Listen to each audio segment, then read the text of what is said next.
Hola, buenas tardes y bienvenidos a la última de las 4 charlas del ciclo Alternativas a la Medicina entre la fe y el fraude, organizadas por la Biblioteca Foral, el Departamento de Cultura de la Diputación y, digamos, preparadas o diseñadas por el Círculo Escéptico.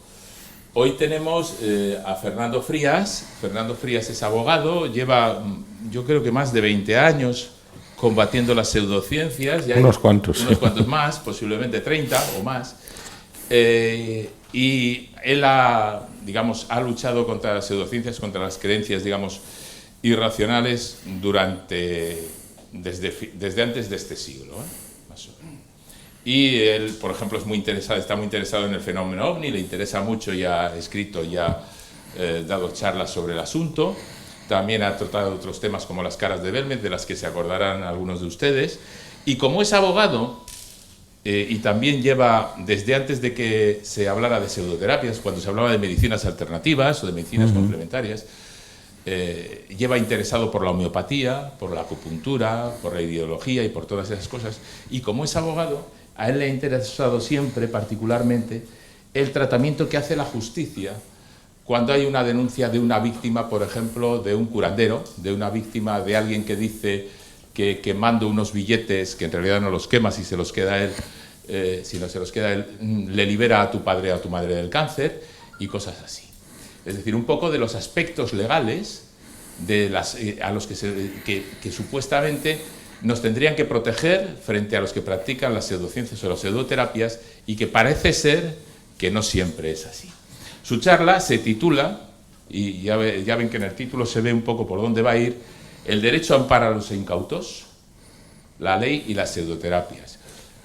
El derecho parece que ampara a los incautos si nos engañan con el timo de la estampita aquí arriba, pero engaña a un incauto al que le dicen que tomando agua con azúcar le pueden curar el cáncer. Pues de eso nos va a hablar Fernando. Bueno, muchas gracias. Les recuerdo, perdonen, que cuando entre el coloquio no intervengan sin encender antes el micrófono. Tienen un micrófono cada 2 asientos, lo giran, lo enfocan y lo encienden para que quienes están viendo por streaming puedan escuchar sus preguntas y queden grabadas. Gracias. Bueno, pues muchas gracias por la presentación, por estar aquí, y gracias a los organizadores. Y efectivamente, como ha dicho Luis Alfonso, pues esta charla se llama El derecho no ampara incautos. Es una pregunta que nos hacemos y es una pregunta que puede parecer un poquito fuerte, porque evidentemente a todos nos han engañado alguna vez, a todos nos volverán a engañar y todos podemos ser considerados de una manera o de otra incautos. Lo que pasa es que esta palabra, esta frase concreta, a mí me parece muy significativa. La frase completa es esta: no pido pena por estafa porque entiendo que el derecho no ampara incautos. Esta es una frase que pronunció un fiscal en un juicio que se produjo en Valencia en relación con este individuo. Se llamaba a sí mismo el Padre Ángel. Él montó una especie de secta que funcionaba a base, pues, evidentemente, de captar adeptos que estaban deslumbrados por milagros. De hecho, llegaba a aparecerse la Virgen. Luego, cuando aparecieron las cámaras del canal autonómico de la televisión valenciana, pues la Virgen salió corriendo, se tropezó y se hizo un montón de daño, porque la Virgen era la compañera de este hombre. Pero se trataba de una secta que captó a mucha gente y que además la captó hasta el punto de que esta gente les cedía, les entregaba sus propiedades, les entregaba dinero. Y bueno, aquello se hinchó de tal manera que este hombre acumuló un patrimonio inmobiliario enorme, cosa que, por cierto, es común a todas las sectas y a todos los grupos de este tipo. No hay más que ver, pues, por ejemplo, las famosas apariciones del Escorial, que han funcionado también así. Finalmente, pues un grupo, no de afectados directamente, sobre todo de familiares de los afectados, lo llevaron a juicio, y en el juicio el fiscal pronunció esta frase que no es tan rara: el derecho penal no ampara a incautos. ¿Qué quería decir? Pues que consideraba que aquí no había estafa porque las víctimas eran personas mayores de edad, ninguna de ellas padecía ningún problema psíquico, y por lo tanto pues no le parecía que estuviera justificado la protección del derecho penal para unas personas que al fin y al cabo habían picado ellos mismos y habían sido, pues, unos incautos, en palabras del fiscal. En palabras del fiscal y lamentablemente en palabras también de la Audiencia Provincial de Valencia, porque efectivamente este individuo salió absuelto y bueno, pues independientemente de que lo que le pasara después, desde luego, ni por los delitos de estafa, ni de apropiación indebida, ni incluso por los delitos contra la hacienda pública, resultó condenado. El derecho, el ordenamiento jurídico, pues sirve para muchas cosas, evidentemente, lo podemos ver de muchas maneras, pero uno de los papeles que tiene es el de servir como paraguas. El derecho debe servir de protección, y debe servir de protección sobre todo a quien más necesite esa protección, aunque no le guste al fiscal, eso incluye a los incautos y nos debe incluir a todos, porque todos en algún momento de la vida hemos sido incautos y todos, por desgracia, lo seremos alguna vez, y más gente que está en unas determinadas situaciones de vulnerabilidad. Sin embargo, como hemos visto, no ocurre así. No ocurre así en el caso del padre Ángel, no ocurre así en muchísimos otros casos, y sigue sin ocurrir porque a veces ese paraguas no funciona por muchos motivos. Aquí podemos repartir las culpas para todos. Podemos hablar de los legisladores, los que hacen las leyes, pues tienen buena parte de culpa porque muchas veces no contemplan estos fenómenos, no reaccionan a tiempo cuando aparece un fenómeno nuevo, no saben enfrentarse o deciden que no les merece la pena enfrentarse porque a lo mejor es algo popular, como ocurre con muchas creencias, sobre todo en el ámbito de las terapias alternativas, pues piensan que, bueno, ¿para qué se van a enfrentar si después de todo son inocuas y pierden votos? Luego también los operadores jurídicos, es decir, quienes deben poner en marcha esos procedimientos. Los jueces, ya hemos visto pues lo que pasa con los jueces muchas veces en esas ocasiones. No es del todo culpa de ellos, también es que nuestro sistema afortunadamente es muy garantista, pero eso también representa un problema a la hora de proteger a las víctimas y no acabar protegiendo a quienes producen ese daño. A las fuerzas de orden público, que incluso son los primeros en que a veces hablan de hemos detenido un falso vidente. Bueno, ¿qué pasa? ¿Que los demás son verdaderos?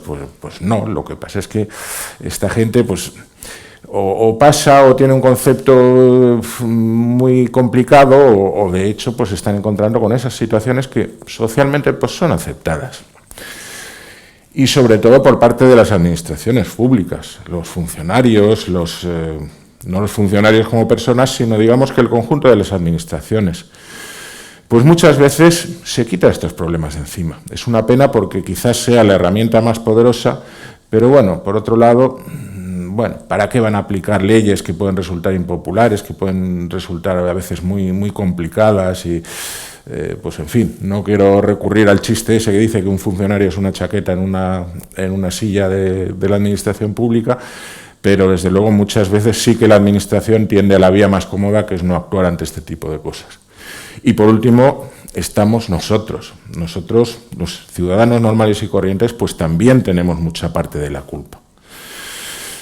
El derecho, cuando hablamos del derecho, de si ampara o no ampara a los incautos, de si reacciona ante una determinada realidad social, pues bueno, yo creo que todos pensamos sobre todo en el derecho penal. El derecho penal, que es el que castiga, incluso últimamente parece que se está extendiendo mucho la noción de que algo o es delito o no pasa nada y es perfectamente válido, lo cual no es cierto, pero sí que es verdad que el derecho penal está ahí para castigar las conductas más extremas, más graves. Y de hecho, el Código Penal en el ámbito de las pseudoterapias, de las falsas terapias que pueden perjudicar a las personas, pues en teoría sí que dispone de instrumentos adecuados. Dispone de una serie de tipos penales que en principio podrían servir. Delitos contra la salud pública. Si cogemos a un enfermo, le quitamos un tratamiento que necesita y le ofrecemos, pues no sé, un tratamiento de bioneuroemoción o alguna cosa de estas que consiste en que no te tomes la medicina y déjate a la familia y te acompaño yo mientras tú te terminas de morir, pues la verdad es que está atentando contra la salud pública e incluso lesiones, homicidios contra la salud individual de esos enfermos. Estafa, pues también hay muchas veces casos que podríamos calificar como estafas. Lo del padre Ángel, aunque al fiscal no se le pareciera, muchas conductas de este tipo, pues cualquiera de nosotros, si nos preguntan, diríamos inmediatamente que son una estafa, son un engaño y son un engaño para atrapar el dinero de las personas. Intrusismo, Pues bueno, también hay unas figuras que dicen por ahí que quien ejecuta actos propios de una profesión está cometiendo un delito de intrusismo. En principio parece que ese delito pues, debería estar destinado a proteger al público de los engaños, de las acciones de personas que no estén debidamente preparadas para ejercer determinadas profesiones. Evidentemente el intrusismo no se aplica a todas las profesiones, solo algunas que para su ejercicio hay unos requisitos muy rigurosos, por ejemplo los médicos, por ejemplo los abogados, por ejemplo gente de la cual por la naturaleza delicada de las cosas que tratan y de la función que ejercen, pues se espera y se exige que tengan una determinada preparación. O incluso la publicidad ilícita. La publicidad ilícita porque muchas veces lo que nos están vendiendo es a base de anunciarnos unas propiedades que son ilusorias. Aquí, por ejemplo, en España hubo un caso quizá el más célebre de medicamento falso contra el cáncer, el Biovac, en el cual pues, se vendía como producto contra el cáncer.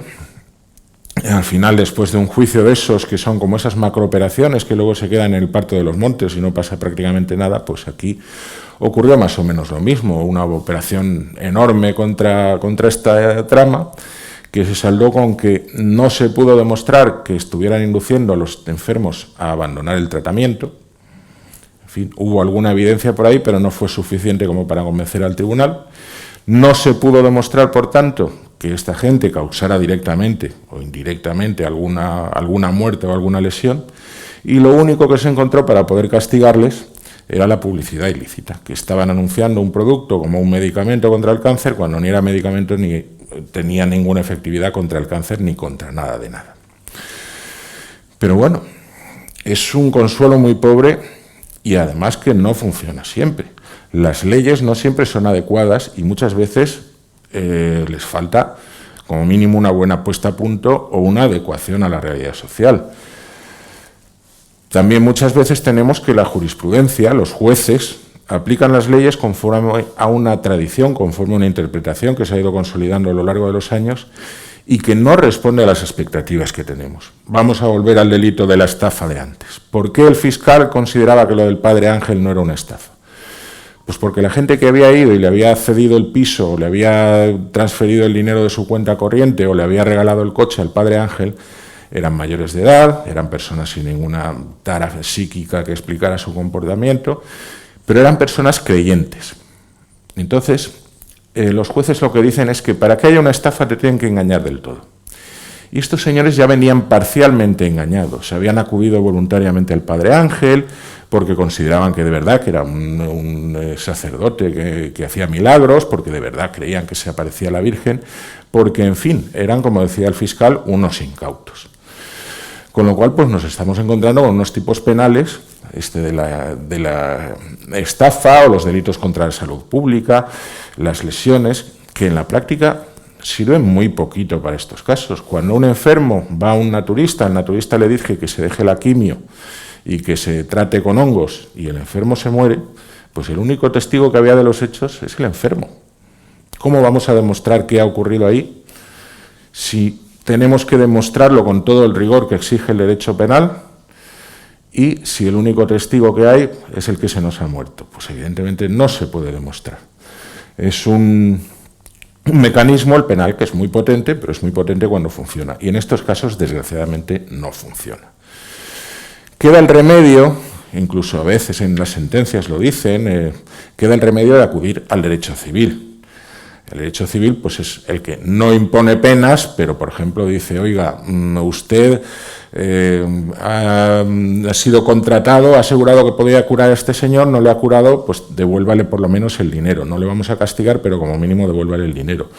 O usted le ha sacado los pisos a la gente porque había una serie de apariciones de la Virgen, las apariciones de la Virgen en realidad eran apariciones de su prima, y les ha engañado y tiene que devolverle los pisos. Bien, pues sí, puede ser, suponiendo que puedas permitirte el lujo de esperar varios años a que se resuelva el juicio, porque el procedimiento civil tiene varias instancias que duran cada vez más, suponiendo que puedas permitirte esos gastos y suponiendo que al final el hombre no haya pulido los pisos y se haya ido a las Bahamas, porque entonces sí que no va a haber de dónde rascar con qué resarcirte. No es una solución tampoco. En realidad, la herramienta más potente que tenemos es el derecho administrativo. Y es el derecho administrativo sencillamente porque el derecho administrativo es todo. Prácticamente todos los aspectos de la vida hoy en día están cubiertos por el derecho administrativo, que nos dicta una serie de normas diciendo lo que hay, lo que no hay, qué medidas concretas o qué materiales concretos debe tener la ropa que nos ponemos, etcétera, etcétera. Es una cantidad ingente de normas y evidentemente pues también en el ámbito de estas supuestas terapias son aplicables. A veces nos hablan de que hay un limbo legal, no es cierto. El derecho administrativo regula las condiciones para el ejercicio de las profesiones sanitarias, de las terapias, sean de verdad o sean de mentira. El derecho administrativo lo que dice es que si alguien va a tratar a un enfermo, necesita cumplir una serie de condiciones y luego pues ya la efectividad o no de lo que practique es otra cuestión, pero necesita cumplir esas condiciones. Entre otras, tener un título y una especialidad reconocida. No vale eso de decir, no, yo soy licenciado en Medicina Naturista por la Universidad de Tierra del Fuego. Oigan, no, ese título no está reconocido en España y en España las actividades sanitarias están restringidas a los titulados sanitarios con titulaciones reconocidas, a médicos, a enfermeros, a fisioterapeutas, etcétera, pero no a personas que vengan con títulos más o menos fantásticos que muchas veces vienen de fábricas de títulos y el único esfuerzo que han necesitado es pagar los 500 euros que cuesta que te manden el diploma impreso. Hay normas respecto a los medicamentos y los productos sanitarios. No vale tampoco cualquier cosa aquí. Tendremos que hacer luego una matización, pero en fin, la normativa establece qué condiciones debe tener un producto para ser vendido como medicamento, para ser vendido como producto sanitario, qué controles debe pasar, cada cuánto tiempo, etcétera, etcétera. Son una serie de normas que, bueno, pues se supone que son un filtro poderoso.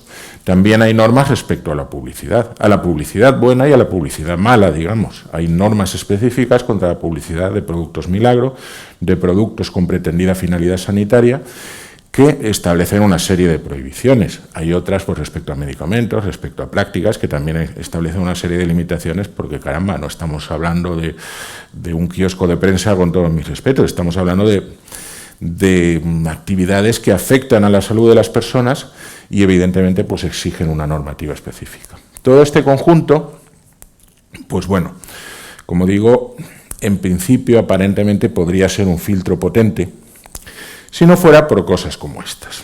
Aquí tienen ustedes un diploma que acredita que alguien ha pasado un curso de homeopatía, conceptos básicos solamente, pero bueno, título que realmente podemos ver en multitud de establecimientos que trabajan abiertos al público, no este, pero muy parecidos. Título que obtuvo este señor de aquí.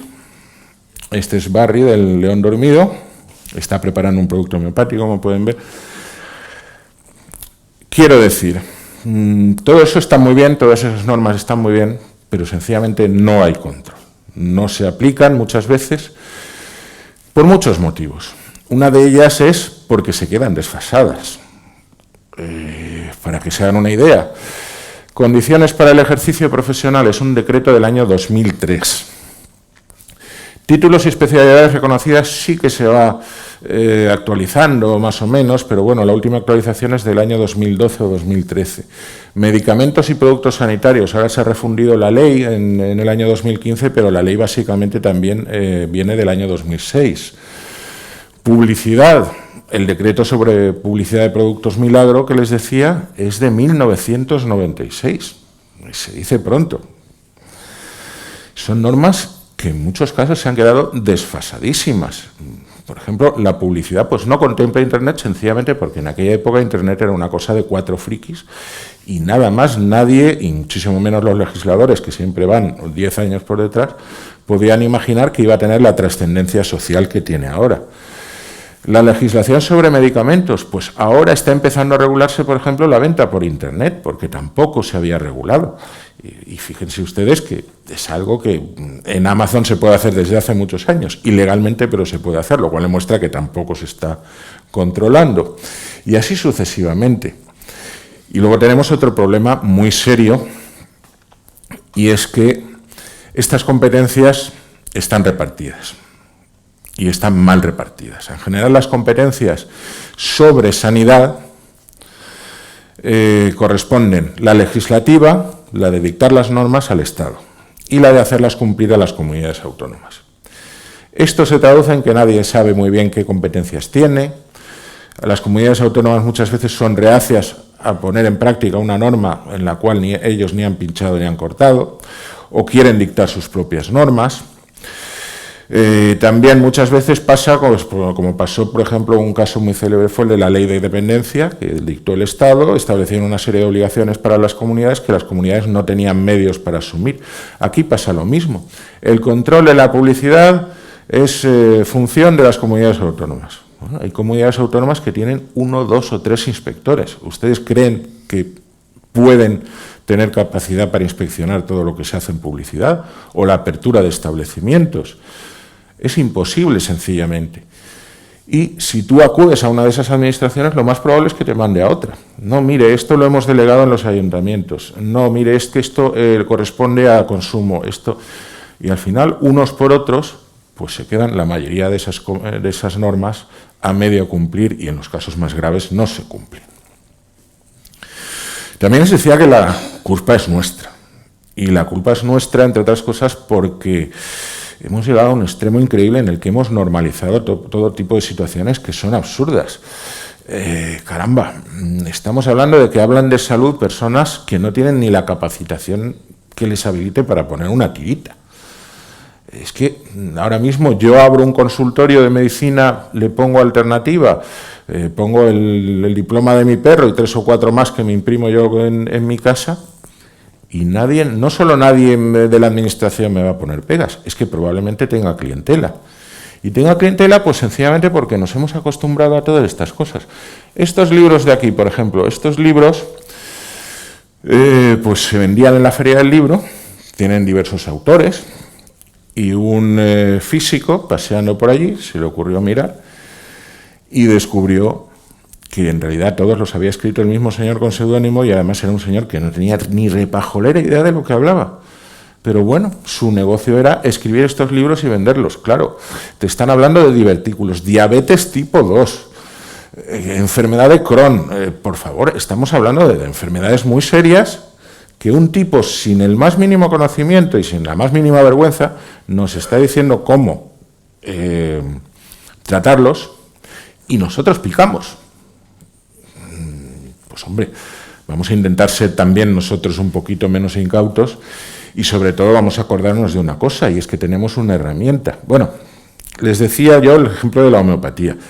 Aquí es que las leyes tampoco a veces ayudan. La homeopatía se ha convertido en una pseudociencia muy, digamos, prestigiosa hasta cierto punto, ahora lo está perdiendo, porque tenía una industria detrás, una industria que ha llegado incluso hasta el extremo de oficializar sus productos.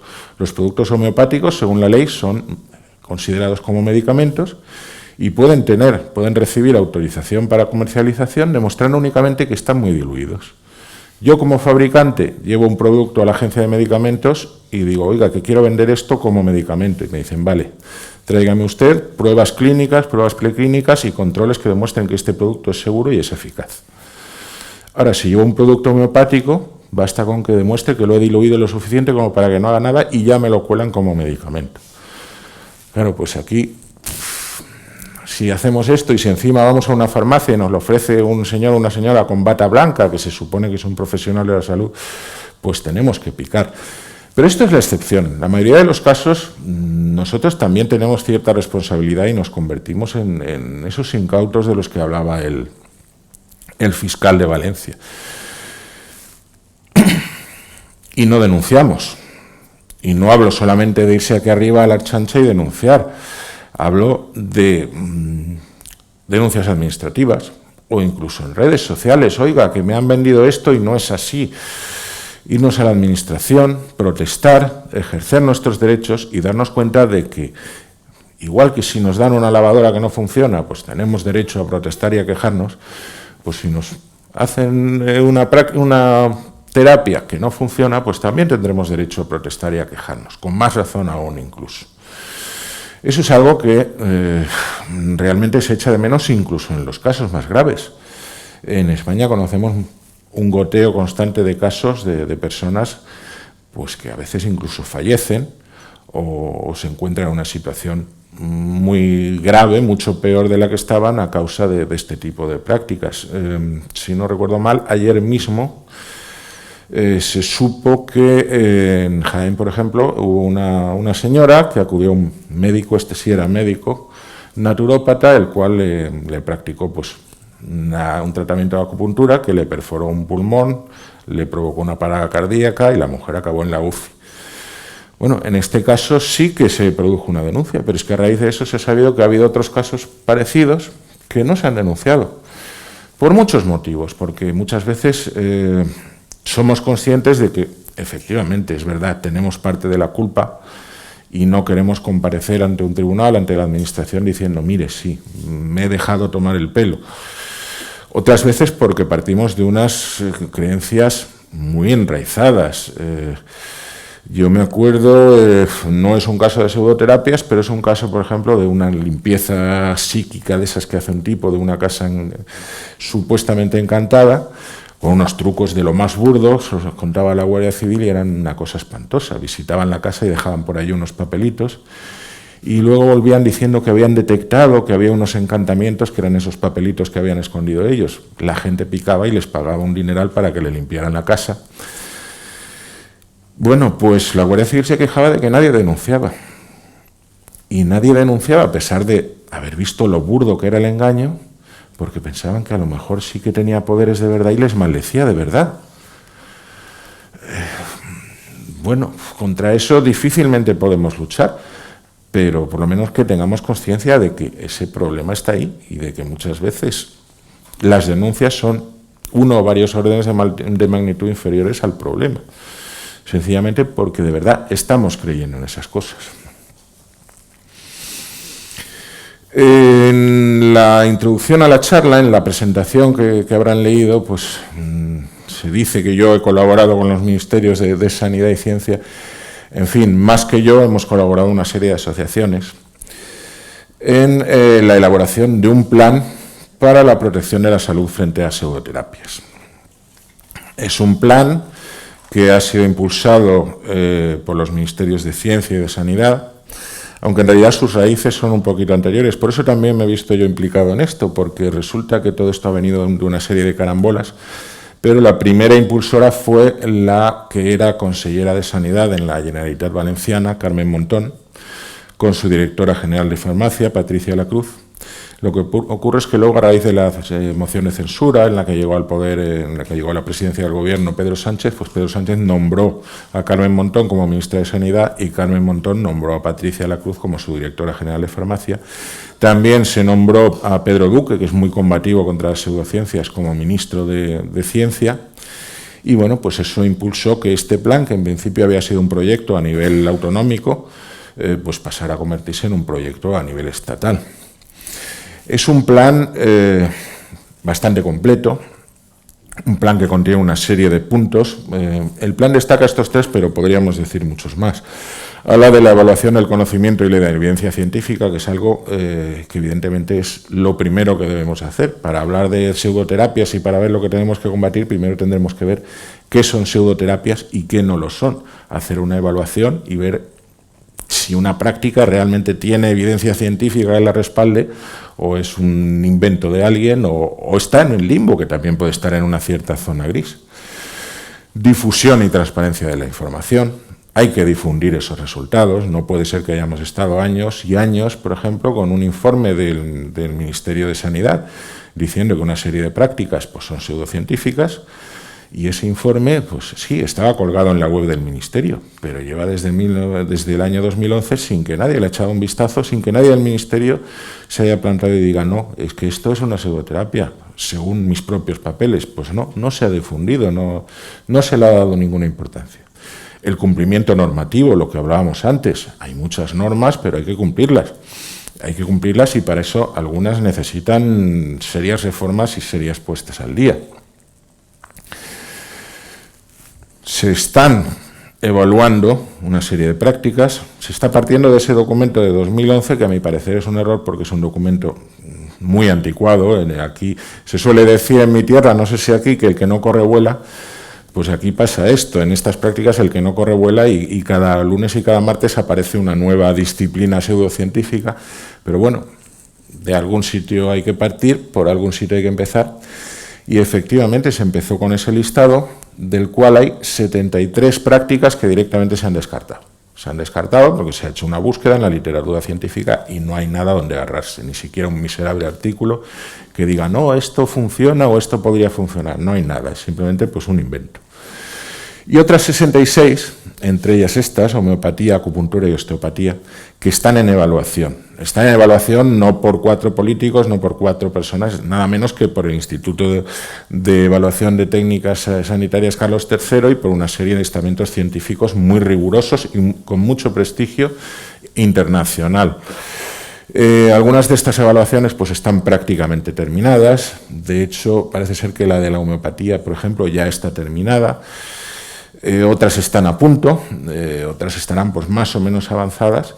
En fin, es de esperar que pronto se vayan conociendo. Eso sí, cuando les digan, no, es que lo que yo hago no es una pseudoterapia porque no están en esas 73 que dijo el Ministerio. No, oiga, el Ministerio dijo que 73 lo eran y otras 66. Tenía que estudiarlo con más calma. A lo mejor está dentro de esas 66, como es el caso de estas 3 que son bastante populares. Hemos tenido también una campaña de información, una campaña que se llamaba Comprueba, se sigue llamando porque la página web sigue estando, aunque creo que ya no se emiten los anuncios, que bueno, en algunos casos pues los mensajes que da son bastante obvios.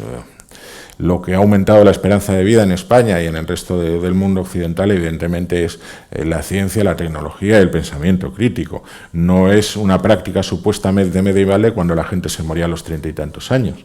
Es la invención de los antibióticos, de condiciones de higiene, de tratamientos que nos evitan muchas muertes prematuras. Pues bueno, hasta el punto de que yo les puedo decir, aunque sea anecdótico, que por ejemplo uno de mis abuelos murió en una enfermedad que yo solamente he visto en Wikipedia. Yo no conozco a nadie que haya padecido siquiera esa enfermedad, mucho menos morirse, porque ya de esas enfermedades no se muere nadie. Pero es que ni siquiera se dan, simplemente las hemos prácticamente erradicado, las hemos quitado del mapa, las hemos olvidado. Eso también es un problema de cara a que nos olvidemos de lo necesarias que son las vacunas. Pero bueno, eso es un hecho incontestable. Aquí habla de eso, enfermedades erradicadas gracias a las vacunas, viruela, peste bovina, polio. La polio, por ejemplo, todavía queda algún rastro en el mundo, pero la viruela y la peste bovina han desaparecido. Solamente quedan muestras en el laboratorio de los virus causantes, pero ya no se da un caso en todo el mundo desde hace muchos años, y esperemos que la cosa siga así. O para curarte necesitas algo más que agua con azúcar. Esto evidentemente sentó muy mal en los vendedores de homeopatía, pero bueno, ciertamente lo que necesitas es un tratamiento farmacológico si es que lo necesitas. Si no lo necesitas, pues tampoco hace falta que te estén mareando con lo que al fin y al cabo es un placebo. Y está la cuestión, que esta es la gran parada que ha tenido este plan por circunstancias que son evidentes. El día 10 volvemos a votar y veremos si acabamos ahí o tenemos que volver. Pues hay que hacer cumplir la legislación y para eso hay que ponerla al día y adaptarla. Como les decía, por ejemplo, la legislación sobre establecimientos sanitarios es un decreto del año 2003. Es un decreto, además, que está tan mal redactado que es ambiguo. Hay sentencias que explican muy bien cómo se tienen que interpretar y que aplicar, pero bueno, tú lo lees y no te enteras muy bien de lo que está diciendo. Habla de que define las actividades sanitarias como aquellas actividades que llevan a cabo profesionales sanitarios debidamente autorizados. Entonces, esto se puede interpretar de dos maneras. Se puede decir, bueno, para las actividades sanitarias deben ser llevadas a cabo por profesionales sanitarios debidamente titulados. Solamente por ellos, que es lo que dice, por ejemplo, el Tribunal Supremo y lo que dicen los tribunales. O bien, como nos dicen muchas veces, sobre todo quienes practican terapias al margen de las oficiales, nos dicen no. Lo que pasa es que si yo no soy un profesional con titulación oficial, lo que yo practico no es una actividad sanitaria y, por lo tanto, estoy en un hueco legal y no se me aplica ninguna norma que me limite. es echarle mucho morro. Evidentemente hoy en día en este país, en este continente, porque en la Unión Europea también tiene una diarrea legislativa que no veamos, pues pretender que hay algún hueco legislativo es bastante temerario, pero además es que sabemos que es mentira porque los tribunales dicen que no. De hecho, imagínense ustedes, si van a cambiar el freno del coche, tienen que ir a un taller debidamente homologado, y si no está homologado se le cae el pelo a la industria. Pues imagínense lo que es irse con una enfermedad de riñón y que podamos ir a cualquiera, tenga titulación o no, tenga preparación o no, cumpla unos mínimos requisitos sanitarios o no. Evidentemente es un disparate, no es así, pero bueno, es una interpretación interesada y que por desgracia cuela. Coló en su día en Cataluña. De hecho, Cataluña dictó un decreto regulando lo que llamaba terapias naturales, que dio lugar a una serie de sentencias que lo tumbaron del todo, lo declararon completamente nulo. Pero es que, por ejemplo, hace unos meses pues se reunieron con la Asamblea de Madrid, una asociación de terapeutas, o se reúnen con un director general de las Islas Baleares y les vuelven a vender la misma moto. No hay un vacío legal y podéis legislar vosotros. No es cierto, las competencias son estatales y además es que no hay ningún vacío legal. Pero nuestros representantes políticos y nuestros legisladores pues siguen picando. Tenemos que reformar esa ley, tenemos que reformar la normativa sobre publicidad. Son dos decretos, uno del año 96 y otro del año 94, pero ese sí que está un poquito más puesto al día, pero que evidentemente necesitan un apaño porque la publicidad de hace 20 años no era la misma que tenemos ahora, ni los medios, ni las condiciones, ni el público tampoco es el mismo. Toda esta tarea está en marcha, toda esta tarea además está en marcha dentro de este plan, pero no solamente dentro de este plan. Hay otros partidos políticos que se mueven en el mismo sentido. Esto es una sensación que no es solamente de este gobierno, sino que es bastante generalizada entre los expertos, que es necesario poner al día esta legislación y que es necesario sobre todo aplicarla. De momento, pues como tantas otras cosas, está paralizado a la espera de que se aclare el panorama político, de que haya un gobierno, sea el que sea, que pueda sacar adelante esos decretos u otros, pero que pueda moverse, que es lo que ahora mismo no tenemos. Pero sí que tenemos cosas tan interesantes como esta, y es que, bueno, como les he dicho, Cataluña en su día llegó a elaborar una normativa muy tolerante sobre las llamadas terapias naturales, y ahora, sin embargo, incluso ha puesto en marcha una comisión para vigilar las pseudociencias. Colegios médicos, la inmensa mayoría tenían sus secciones de medicina naturista, sus secciones de homeopatía. Ahora mismo quedan 3 o 4, y 3 o 4 que reciben mucha contestación interna por esto. Socialmente, pues se está empezando, no voy a decir que sea mayoritario, pero en fin, se está empezando a adquirir conciencia de que existen estas prácticas que no tienen ninguna justificación, que pueden llegar a ser peligrosas y que es un problema que hay que hacer algo. La prensa lo entiende y bueno, ya digo que hemos llegado incluso a que Cataluña, que es una comunidad especialmente afectada por este tipo de prácticas, si ustedes cogen la lista del Ministerio de Sanidad y miran, pues vamos a ver, terapias basadas en la nueva medicina germánica de Hammer, por ejemplo, y se miran los máximos representantes, y están en Cataluña casi todos. Están Enric Corbera, está Josep Pamiés, están los movimientos antivacunas, todo eso ha entrado sobre todo por Cataluña, y en Cataluña ya el problema ya es especialmente sangrante. Pero bueno, es que nos hemos encontrado con una consellera que siempre se ha caracterizado por todo lo contrario y que incluso ha llegado a tomar esta medida, con lo cual podemos decir que, bueno, parece ser que algo se está moviendo en el sentido de conseguir que el derecho empiece a tomar ese papel de protección, incluso también de lo que llaman incautos. No todos somos médicos, no todos podemos evaluar si de verdad una práctica médica es correcta o no, si de verdad se trata de una práctica médica o se trata de una fantasía, si es inocua o si es peligrosa. No todos sabemos si el diploma que vemos en una pared es de verdad o es de una fábrica de diplomas, que las hay, pueden ustedes buscar, hay muchas universidades, entre comillas, cuyo negocio es simplemente investir doctores, otorgar títulos, previo pago y absolutamente nada más. No enseñan, no hacen nada, pero bueno, sirven para vestir una pared de esos diplomas que, como el de mi perrito, pues a veces dan el pego. Muchas veces dan el pego porque, insisto, no tenemos por qué ser expertos en todo eso. No tenemos por qué darnos cuenta de que nos están engañando si estamos en una sociedad que le da un cierto grado de legitimidad a ese tipo de prácticas. Si vemos que es normal y que en muchos programas de radio se habla, o de televisión, se habla con perfecta normalidad de ese tipo de cosas, de ese tipo de prácticas. Claro, todos tenemos que tener cuidado de nosotros mismos, todos debemos intentar evitar ser incautos. Pero, por favor, la culpa no es del todo nuestra y mucho menos tratándose de enfermos que muchas veces están en una situación muy desesperada. Así que, por mi parte, yo, para terminar, lo único que puedo hacer es decirles eso. Estamos en una situación de transformación de ese derecho, en un movimiento que incluso desde el punto de vista jurídico pues resulta bastante interesante, lo que está ocurriendo en este momento y este cambio de actitud en la sociedad, que supongo que poco a poco se irá trasladando a otros sectores, y que creo que deberíamos participar todos en él.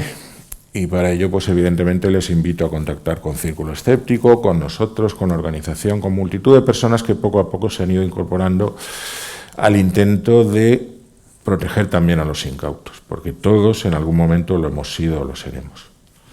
Nada más, gracias, y si quieren que debatamos, si tienen preguntas, si tienen respuestas mejor, porque muchas veces eso es lo que falla, pues estoy a su disposición.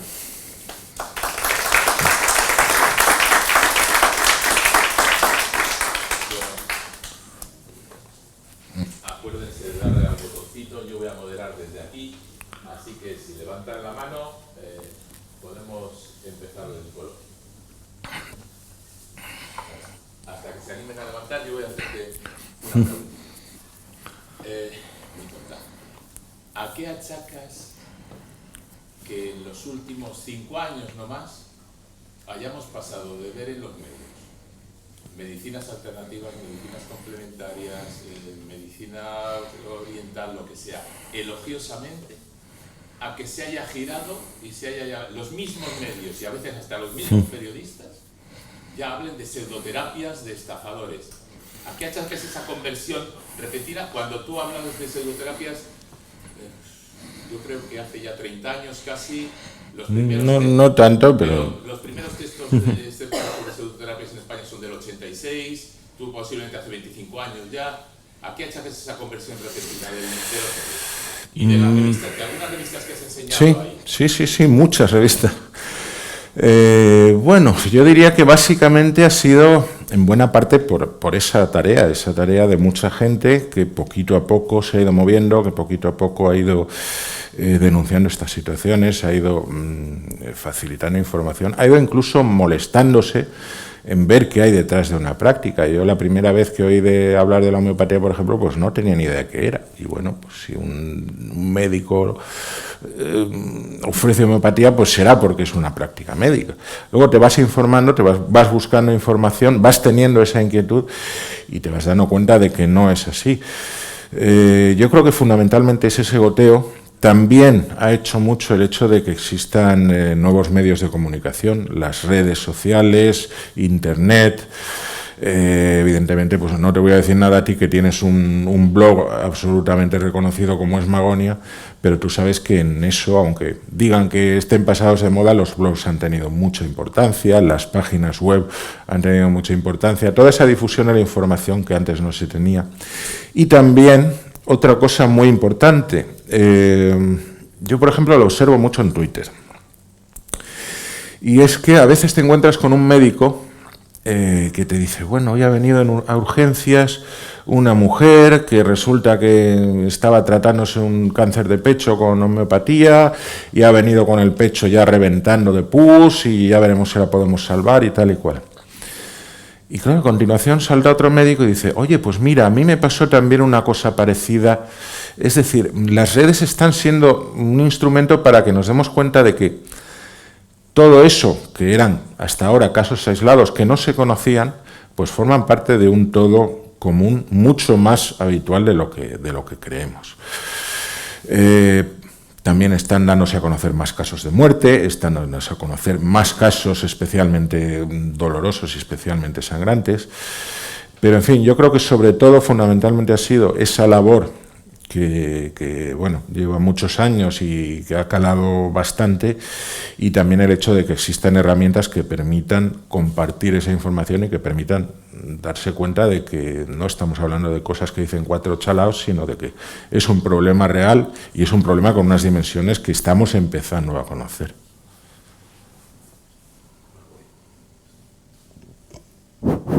Sí, quería preguntarte a ver qué problemas se van a presentar a la hora de legislar algo en contra de las pseudociencias. El hecho de que haya ciertos derechos fundamentales como la libertad de cátedra, la libertad de creencias, ¿qué trabas van a presentar ese tipo de derechos constitucionales prácticamente? ¿Cómo se va a solventar eso? Hombre, es que esos derechos existen, pero también existe el derecho a la protección de la salud, el derecho a recibir información veraz, incluso la obligación de los poderes públicos de garantizar que no solamente como pacientes, sino como consumidores estemos protegidos frente a los engaños. Esto es además un debate que es muy recurrente ahora, que se están empezando a producir pues, sanciones por actividades pseudocientíficas, que enseguida dicen, no, es que nos censuran la libertad de expresión. La libertad de expresión, evidentemente, abarca la libertad para poder expresar nuestras opiniones, nuestras ideas, pero no para difundir datos falsos o para contar mentiras. Yo, por ejemplo, puedo decir que Isabel la Católica me parece muy mala reina y que es una vergüenza y que yo estoy avergonzado como español de haber tenido una reina así. O, por el contrario, decir que me parece una reina estupenda y que deberían canonizarla. Lo que no puedo decir es que era reina de Siam, porque no lo era. Eso es falso. Para decir eso no me ampara ningún derecho porque estoy mintiendo. Aquí ocurre lo mismo. Nosotros podemos decir, bueno, nuestra sociedad está muy medicalizada. Efectivamente, es cierto. No podemos decir, no, la quimioterapia es lo que mata, pero el cáncer es un proceso natural que se cura solo. Porque no es cierto, estamos engañando, estamos mintiendo. Además de las consecuencias que tiene, es que estamos mintiendo y nada más que por ese hecho, pues no nos ampara ese derecho. Por otra parte, estamos hablando de cuestiones que se supone que no son creencias, o al menos no las presentan como creencias. La homeopatía, en el fondo, es un sistema complejo de creencias, es un sistema muy, muy curioso porque es cuasi religioso. En otros países que tienen más avanzado el estudio de este tipo de problemas, pues ya se habla de las sectas terapéuticas, que es, a diferencia de lo que ocurría antes con las sectas, que nos vendían la salvación divina, pues ahora nos venden la salvación humana, nos venden la sanidad.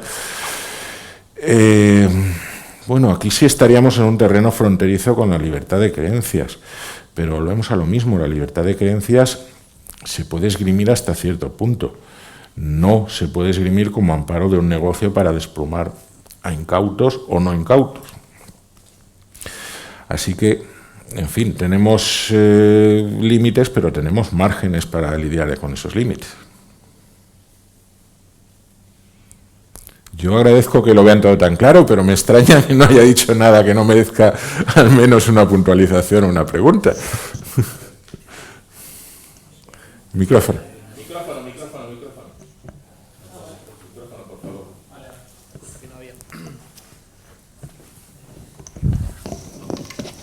Bueno, no he tenido la oportunidad de ver entera la presentación, la conferencia, pero me estaba viniendo a la cabeza una pregunta que quería hacer relacionada con la naturopatía. Y es que me consta que, por ejemplo, en Londres existe a nivel universitario. Hay el CNM, ¿no? Es una universidad en la cual se imparte inicialmente lo que es el dietista o nutrición, o lo que ellos llaman terapeuta nutricional, lo cual es una definición también me gustaría preguntarte, o sea, la diferencia entre un, no sé, nutricionista, que por ejemplo en España sí que existe, ¿no? Está en la universidad, ¿no? Y luego ese paso más que puede ser el tercer o cuarto año, no sé exactamente, pero que es ya orientada a naturopatía. ¿Y cómo es posible que, si realmente no está demostrado que sea una cosa científica, exista en una universidad, como puede ser en Reino Unido? Bueno, igual que en otras universidades se imparte homeopatía, en otros países se reconoce la quiropraxia, por ejemplo, o en la India se reconoce la medicina ayurvédica. Evidentemente los sistemas universitarios tampoco son perfectos y tenemos universidades, incluso hay alguna que da cursos de astrología, que bueno, hoy en día parece bastante difícil de defender. Por otra parte, también te podría responder desde el punto de vista cínico y decir lo mismo que dijo el responsable de una universidad española cuando le preguntaron eso. Le preguntaron cómo se le ocurría ofrecer un curso, además era un máster de naturopatía. Y dijo que es que había que responder a una demanda social. Es decir, hay gente que quiere que le den el curso, pues yo se lo vendo. Lo cual me parece, a mí personalmente me parece prostituir la universidad, pero bueno, vivimos en el mundo que vivimos. ¿Por qué puede existir? Pues por muchas cosas. En primer lugar, porque vivimos en un mundo en el que afortunadamente ya no nos morimos a la mínima infección que tengamos. Tenemos un sistema sanitario y una salud, un sistema que nos rodea que nos aguanta bastante bien incluso este tipo de extravagancias de ir a una práctica que en realidad no sirve para nada y no nos va a hacer nada. Siempre podemos echar mano del médico de verdad, o no, pero bueno. Eso ya son los casos más terribles y más sangrantes de los que hemos hablado anteriormente. Existe, pues, porque la medicina nos tiene muy mal acostumbrados. Desde siempre hemos tenido un dolor y nos lo ha quitado una pastilla. Y no nos acostumbramos a que vivimos en un cuerpo diseñado para tener unos 30, 40 años como máximo y a partir de ahí, pues, tenemos desgastes, tenemos problemas que con la pastilla no se van y buscamos otros remedios que realmente no están ahí. Existe porque la medicina no lo cura todo. Hay cosas que todavía se escapan a la medicina. Afortunadamente estamos avanzando. Yo, de hecho, les invito a que hagan memoria y recuerden cuántas personas conocemos que con cáncer de mama, por ejemplo, cuántas mujeres se morían hace 10 años de nuestro entorno y cuántas se mueren ahora. Y es que en 10 años el avance que ha habido es espectacular. No nos damos cuenta porque ha sido muy callado, pero hemos pasado de convertirse el cáncer de mama en una práctica sentencia de muerte a ser una enfermedad que muchas veces tiene salida. Pero hay otras condiciones que no. Hay otras veces que tenemos pues un cáncer incurable o que no reaccionamos a la quimioterapia o que por otras enfermedades nos morimos. Y lo natural es que busquemos un remedio donde sea, aunque muchas veces no haya ese remedio. Todo eso, estas cosas que comentaba del ambiente social, todo esto hace que efectivamente exista esa demanda de la que hablaba el responsable de esa universidad. Y bueno, pues si alguna universidad se presta a llenar ese hueco, a mí me parece muy mal. Se ha hecho en España durante muchos años, ahora prácticamente son anecdóticos. De hecho, son escandalosos los casos en los que esto ocurre porque llaman la atención porque son muy raros, pero sí se ha hecho también en España y es algo que personalmente creo que no se puede poner como ejemplo de que eso funciona, sino como ejemplo de que lo que no está funcionando ahí es la universidad o por lo menos el control de calidad de esa universidad. Ya por terminar, sin más, un comentario sobre esta universidad en Londres. Es que tuve la oportunidad de conocer a un alumno, de esta universidad, y cuando le pregunté por la razón que le había llevado allí, fue que, sobre todo a la etapa de naturopatía, ¿no? Me dijo como que en la India era una práctica milenaria y que teníamos que escuchar. Bueno, es cierto que en la India hay prácticas milenarias, no exactamente la naturopatía, pero sí la medicina ayurvédica y otras variantes. También es cierto que la expectativa de vida en la India ha aumentado cuando se ha introducido la medicina, que ellos llaman occidental, pero que es la medicina de verdad, sin ese tipo de apellidos. El hecho de que una tradición sea milenaria, lo único que nos dice es que es muy antigua. De hecho, lo que debería es ponernos bajo sospecha. Si una sociedad en la que la mortandad salta a la vista, que es muy alta, tiene unas prácticas milenarias, pues ya sabemos que son antiguas y que además a la vista de lo que está pasando, pues tampoco son muy eficaces. ¿Que a los occidentales nos fascina mucho lo oriental? Pues sí, eso desde siempre. A Marco Polo venía fascinado por las cosas que había visto en China, aunque la mitad no eran chinas o se las habían inventado. Pero eso no quiere decir que sean reales o que funcionen, quiere decir simplemente pues, que nos gusta mucho, igual que nos gusta la filosofía de Confucio, igual que nos tragamos que el Reiki es una práctica milenaria cuando se la inventó un señor hace 100 años y además después de una noche de jarana. En fin, es exótico, está bien, es bonito, pero no confiemos la salud en eso, por favor. Lo de la nutrición que me decías, la nutrición terapéutica. Bueno, esa es otra cuestión que está de moda. Yo también he visto estudiantes, pero estudiantes de llevar unos apuntes en el autobús y ponerse la placa ya en fin. Es la idea de que con la nutrición se pueden curar enfermedades. Lo cierto es que con la nutrición se pueden prevenir. La nutrición bien hecha, con bases científicas, puede ayudar en la recuperación de enfermedades, pero evidentemente comiendo una cosa u otra no nos vamos a curar de ninguna enfermedad. Lo que hay que buscar es una dieta sana, una dieta equilibrada y una dieta adecuada si estamos siguiendo un procedimiento farmacológico. Pero, por favor, con criterios científicos y no con estas cosas que muchas veces son puras fantasías del tipo de que hay que tomar alimentos de color verde para determinadas enfermedades o alimentos de color rojo para otras. Son simplemente disparates que quedan muy bien, se ponen de moda, se pasan, pero no tienen ninguna base. Son un negocio, simplemente un negocio que además está al vaivén de las modas.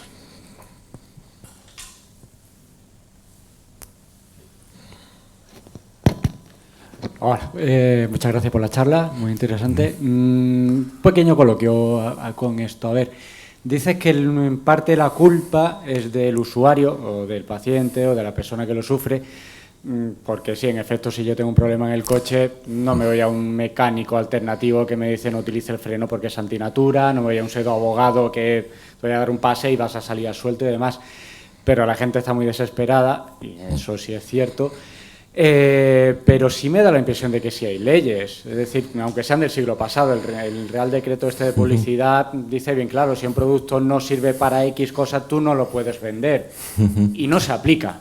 Claro, entonces, es que ese era el problema del que yo hablaba al principio con los gatitos. Sí. Es que lo primero que hay que hacer es ponerlo en marcha. Y claro, luego dices, animas a la persona, denúncielo. Claro, encima quedas como, perdón por la expresión, imbécil, porque te has dejado estafar y ves que la ley no actúa. Y entonces luego llega ya el círculo vicioso de si no le ha pasado nada a este tío que ha estafado un montón de personas, ¿por qué yo sí voy a alzar la voz? Pues porque lo que tenemos es que intentar darle la vuelta a ese círculo, sí, y que pase al revés, y que sea la administración que diga, no, yo no actúo porque como nadie me denuncia y yo no tengo medios, no, que sea la administración la que diga, ostras, tengo denuncias, voy a tener que hacer algo. La actitud que tú dices es lo normal, es que de verdad a veces se te cae el alma a los pies, como decía mi madre, al ver que pasan de todo o te mandan otra ventanilla, o al final pues caduca el expediente y no han hecho nada, o le ponen una multa a una empresa por vender un producto. Había un producto que vendían, que lo siguen vendiendo además, diciendo que te bebías eso después de una noche de juerga y no dabas positivo en un control de alcoholemia. Y eso en Cataluña, una empresa catalana. Consumo de Cataluña, que es de las pocas autonomías que se ha movido un poquito en eso, le puso un expediente a la empresa, le metió una multa y la multa en total eran 3.000 euros. 3.000 euros los saca en 10 minutos en la puerta de una discoteca. Entonces, claro, todo eso es desesperante.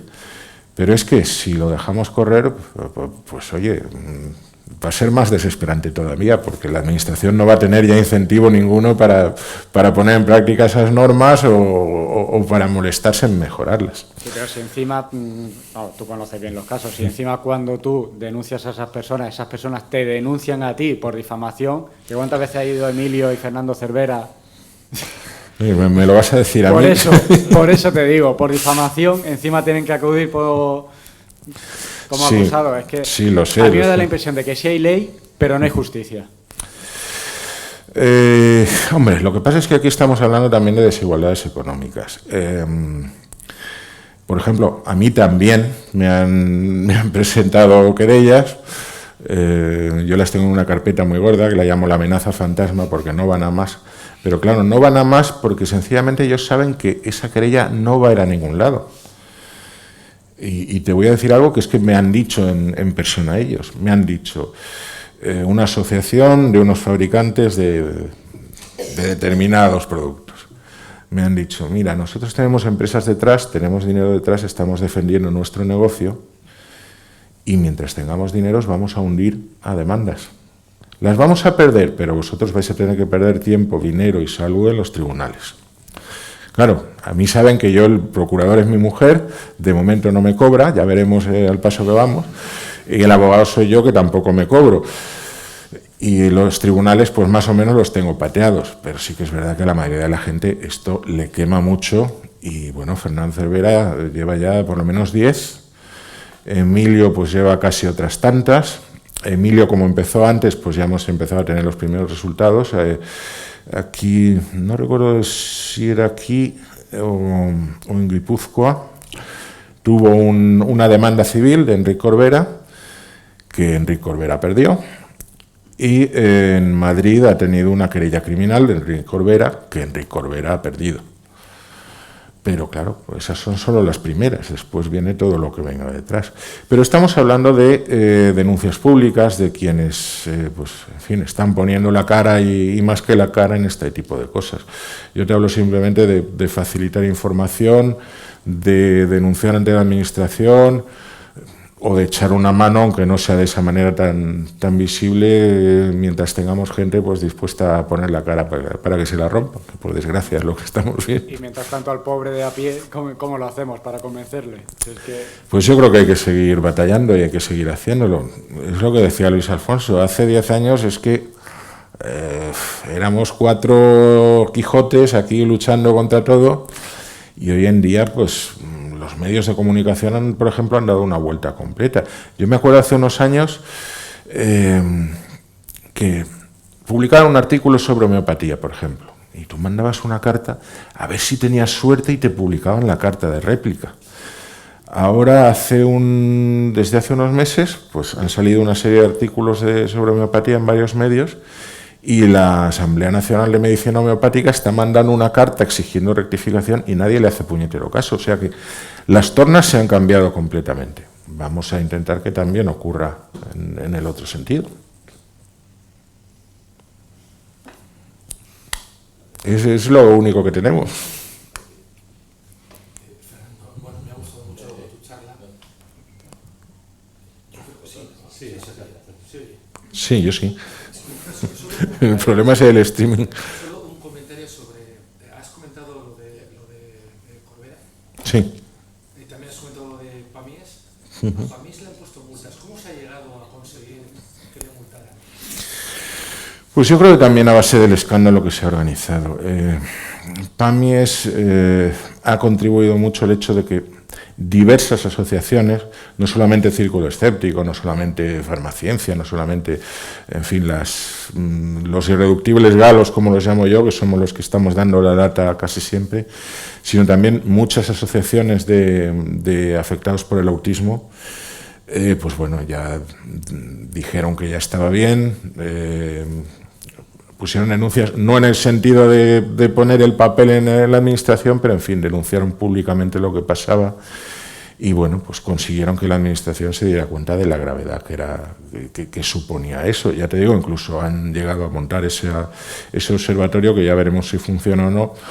Yo sospecho que va a tener algún problema, pero de momento pues es un paso adelante, y es un paso adelante, insisto, por la presión social.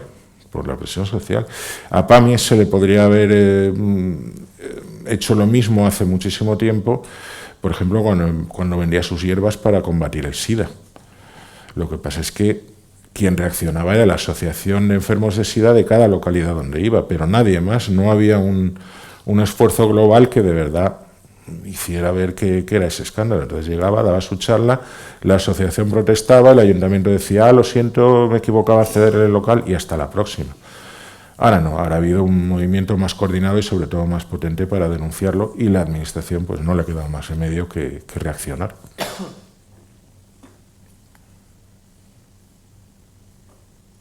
¿Alguna pregunta más? ¿Alguna pregunta más? Yo me quedo con las ganas de hacerte una. No me voy a quedar con las ganas. Eso te iba a decir. En ese grupo en ese trabajo contra las pseudoterapias que hay en los ministerios de Sanidad y de Ciencia, ¿qué presión, porque tenéis que saberlo, están haciendo, por ejemplo, los colegios de farmacéuticos, que han sido los únicos que no se han posicionado en contra de la pseudociencia? En el último año se han posicionado las reales academias de farmacia, la de medicina, la Organización Médica Colegial y los colegios y las 3 sociedades farmacéuticas científicas, pero en cambio los colegios de farmacéuticos, digamos, han callado e incluso han parado. ¿Están haciendo algún tipo de presión? Sí, la están haciendo. Están reuniéndose menos de lo que ellos quisieran. Porque, en fin, me consta que solicitan muchas reuniones y luego no consiguen tantas, pero sí, están presionando ellos, están presionando los fabricantes de productos homeopáticos y con mucho menos éxito, pero también están presionando las asociaciones estas sectoriales que se presentan como si fueran colegios, COFENAT y toda esta gente, que tienen más éxito a nivel autonómico, a nivel del gobierno estatal. De momento no han conseguido nada, pero bueno, intentarlo, evidentemente lo intentan. Lo que pasa es que aquí se han reunido muchas circunstancias. Está la cuestión que te decía, que comentaba antes en la charla, de que se han juntado el Ministerio de Sanidad por una parte y el Ministerio de Ciencia por otra. Aparte, con una figura como Pedro Duque, que es una de las estrellas de este gobierno, y quiera o no el resto del gabinete, pues tienen que hacerle caso, evidentemente. Ese es uno de sus fichajes a los que tienen que mimar. Pero es que no solo eso. Yo, por ejemplo, la primera reunión que he tenido con gente del gobierno respecto a estos temas, porque antes estuve en Consellería en Valencia con el equipo de Carmen, con Carmen Montón, pero la primera que tuve con el gobierno no era con ninguno de los 2 ministerios, era con gente del gabinete de presidencia. Y además gente que me preguntaron por tu web, que conocían Círculo Escéptico, conocían las asociaciones escépticas, conocían el trabajo que se estaba haciendo. Es decir, esto no es solamente 4 frikis en 2 ministerios, está bastante extendido dentro del nivel gubernamental, y no solamente de cargos políticos, sino de cargos de asesores, de técnicos, de gente que poco a poco pues ha ido entrando en esta problemática. Así que bueno, pues evidentemente están presionando, están intentando defender lo suyo, pero con menos éxito del que ellos querrían. Incluso se han encontrado con una sorpresa desagradable, y es la de la Agencia de Medicamentos. El hecho de que se nombrase como directora general de la Agencia de Medicamentos a una persona especialmente crítica con las pseudociencias, con lo cual pues realmente se han encontrado con que lo que esperaban que fuera un camino de rosas en el proceso de legalización de los productos homeopáticos, pues más bien va a ser un camino de espinas. Vamos a ver cómo evoluciona la cosa, pero bueno, las perspectivas de momento son buenas. ¿Alguna pregunta más? ¿Algún comentario más? Bueno, pues voy a levantarme simplemente para despedirme en nombre de todos los que estamos aquí, agradecer a Fernando la charla que ha dado, decirle que, como él sabe además, como es miembro del Círculo Escéptico, que en el Círculo Escéptico nos anticipamos a Pedro Sánchez en 6 meses, y 6 meses antes, desde 6 meses antes, Pedro Duque es miembro del Círculo Escéptico. Desde 6 meses antes de su nombramiento. Como ministro, que tuvimos que decir que lo íbamos a hacer público, pero claro, ya le nombraron ministro y tuvimos que pedirle permiso, sí. Pedimos permiso como ministro ya, ¿no? Bueno, agradecerles a ustedes el haber estado aquí, agradecer a la Diputación el haber apoyado este ciclo, a Guillermo Quindós, a Kika, a Koldo y a Fernando el haber participado en él, y al Círculo Escéptico habernos apoyado. Animarles a que vayan a la lista de la vergüenza, aunque me temo que tenga menos entradas ahora que las que tenía hace 3 años. Sí, la lista de la vergüenza es que apareció como con la idea de denunciar los cursos, sobre todo, que había pseudocientíficos, y ahora es que son la excepción. Antes no dábamos abasto y ahora pues afortunadamente son cada vez más Dice, raros. no dábamos abasto, pero es él la lista de la vergüenza. O Bueno, sea, al principio tuve también alguna seguramente colaboración. Le escribirá gente y le dirá, queremos contar con vuestra colaboración. Es él. No es que haya... Lo que pasa es que saca el tiempo todo. Agradecerles todo, decirles que entren en la lista de la vergüenza, decirles que sigan a Fer Frías, decirles que en Twitter y que cualquier cosa que quieran nos preguntan, no me acuerdo cuál es la dirección del Círculo Escéptico, pero pueden hacer círculoescéptico.org. pregunten lo que quieran, si tienen ideas estamos abiertos, y yo creo que lo que se merece el ponente es un aplauso y que nos vayamos a tomar algo. Bueno, muchas gracias. Gracias a todos.